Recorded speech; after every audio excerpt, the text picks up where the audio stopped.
Hello everyone, welcome to my channel times of BEd classes.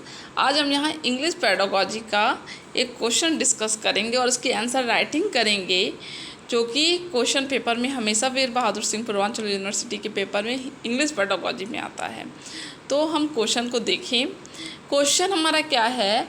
Describe the AIIMS and values of teaching English in secondary school. Secondary school में English की teaching का M और values को हमें describe करना है।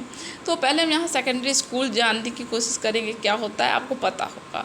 After 8th 9th 10th secondary होता है और 11th 12th क्या होता है? Senior secondary. तो हम यहाँ 9th 10th की सेकेंडरी की और 11th 12th सीनियर सेकेंडरी की बात कर रहे हैं। तो फेमस यहाँ आंसर देखेंगे कि फेमस एजुकेशनिस्ट जो हैं Palmer advocated that the literary aim should not be followed at the early school stage. वो कहते हैं कि जो लिटरेरी एम है वो हमें स्टार्टिंग के स्कूल एज में नहीं इंट्रोड्यूस करना चाहिए। मतलब बच्चे को पहले ही हमें साहित्य नहीं पढ़ा देना चाहिए।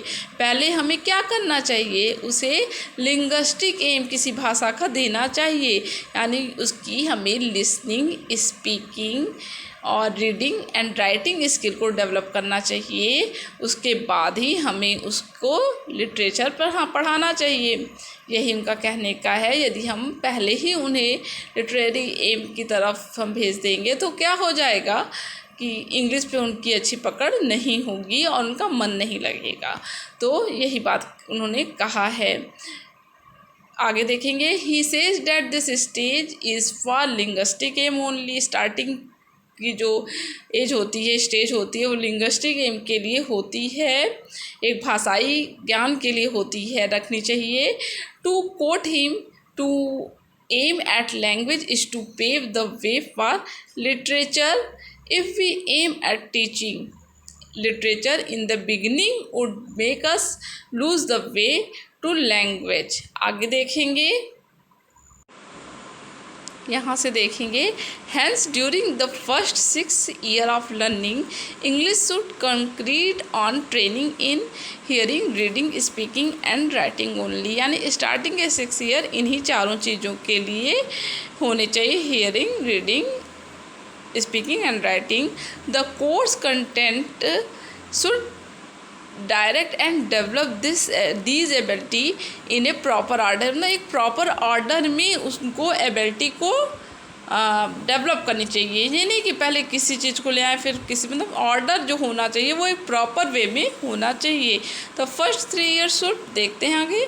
The first 3 years should be develop to comprehension. मतलब कम्प्रीहेंसन, उनकी समझ को हमको पढ़ाना चाहिए, उनकी एक अंडरस्टैंडिंग को हमें डेवलप स्टार्टिंग के 3 years में करना चाहिए। यहाँ हम सेकेंडरी स्टेज की बात करें तो हम ये क्या एम रखे हैं, तो इसको हमने 2 भागों में बांटा है। पहले देखिए हमने क्या लिखा है, अंडरस्टैंडिंग और comprehension leading to passive command over the language. मतलब पहले हमें अंडरस्टैंडिंग, कम्प्रीहेंसन, समझ एक बननी चाहिए स्टूडेंट की। ये उसका पैसिव कमांड है, यानी कि जो भी आपकी समझ है इंग्लिश की वो दिखती नहीं है, तो ये पैसिव कमांड है।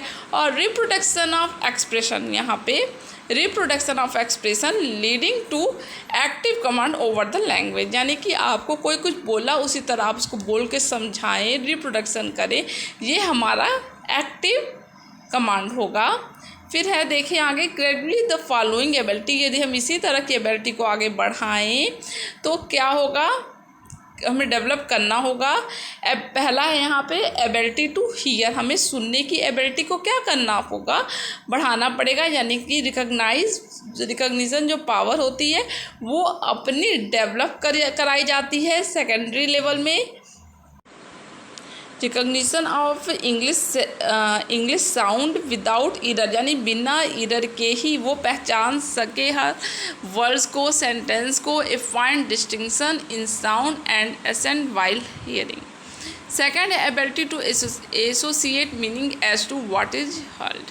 उसने क्या सुना है वो उसकी एसोसिएट मीनिंग को निकाल सके, इतनी उसकी एबिलिटी बढ़ जानी चाहिए। इसी तरह थर्ड पॉइंट भी है कि ability to produce right type of response, वो जो प्रोड्यूस हो रहा है उसका राइट टाइप में रिस्पॉन्स करे।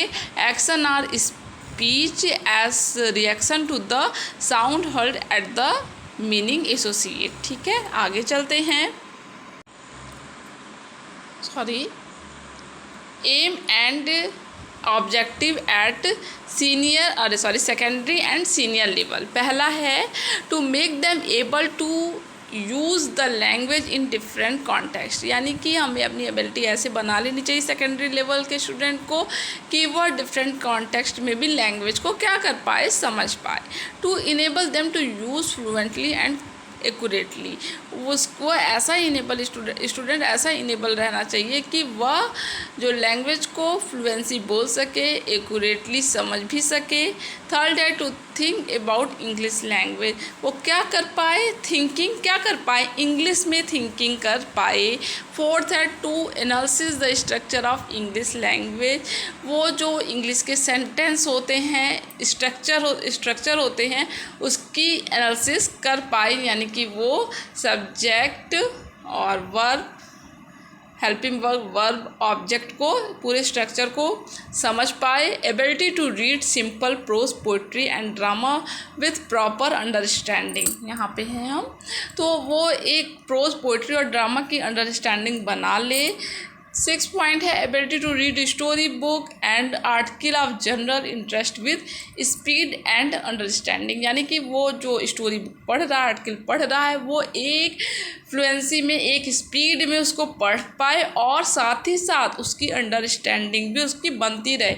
ये नहीं कि 2-3 सेंटेंस पढ़ा और उसके बाद फिर वो आके फिर पढ़ना शुरू किया और समझना शुरू किया, यानी कि अभी भी उस पर काम करने की ज़रूरत है, वो परफेक्ट नहीं है।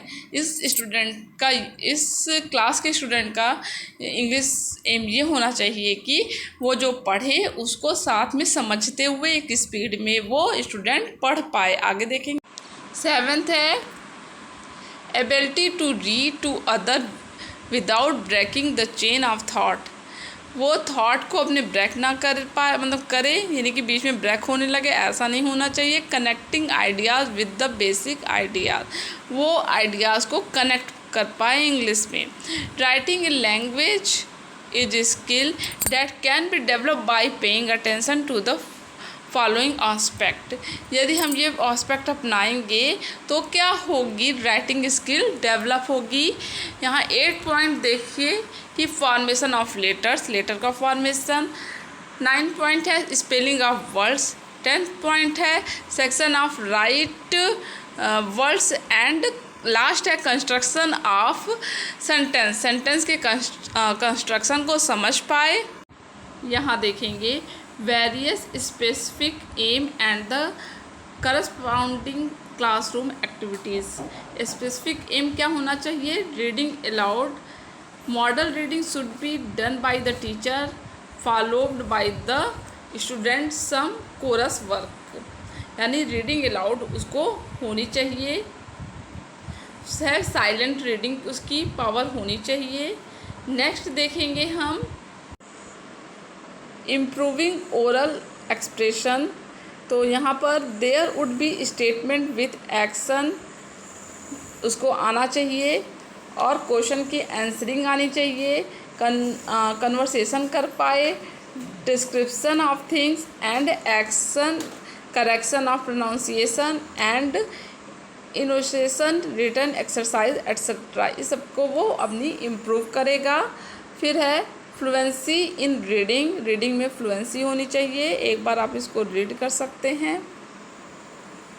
फिर है पॉलिशिंग ऑफ प्रोनाउंसिएशन, यानी कि प्रोनाउंसिएशन में उसकी अच्छी होनी चाहिए। और repetition of word and sound, combining certain to words the constant sound, मतलब उसकी जो प्रोनाउंसिएशन है यहाँ पर डेवलप करके उसकी पॉलिशिंग होनी चाहिए। और लास्ट है interest in extensive reading, comprehension question based on the chapter को इजी करके वो समझ पाए, स्टोरीज़ को पढ़ पाए, इंफॉर्मेटिव पैसेज को पढ़ पाए, connect language with the interest of the people, वो स्टूडेंट लैंग्वेज के साथ अपनी इंटरेस्ट को बना सके। ये सब एम क्या है, सेकेंडरी लेवल एजुकेशन का इंग्लिश का एम है। आई होप आपको ये क्वेश्चन का आंसर समझ में आ गया होगा, और अच्छा लगा हो तो आप वीडियो को लाइक कीजिएगा, चैनल को सब्सक्राइब कीजिएगा, और कोई भी डाउट हो तो आप कमेंट बॉक्स में कमेंट कीजिएगा। थैंक यू, मिलते हैं जल्दी ही नेक्स्ट वीडियो में।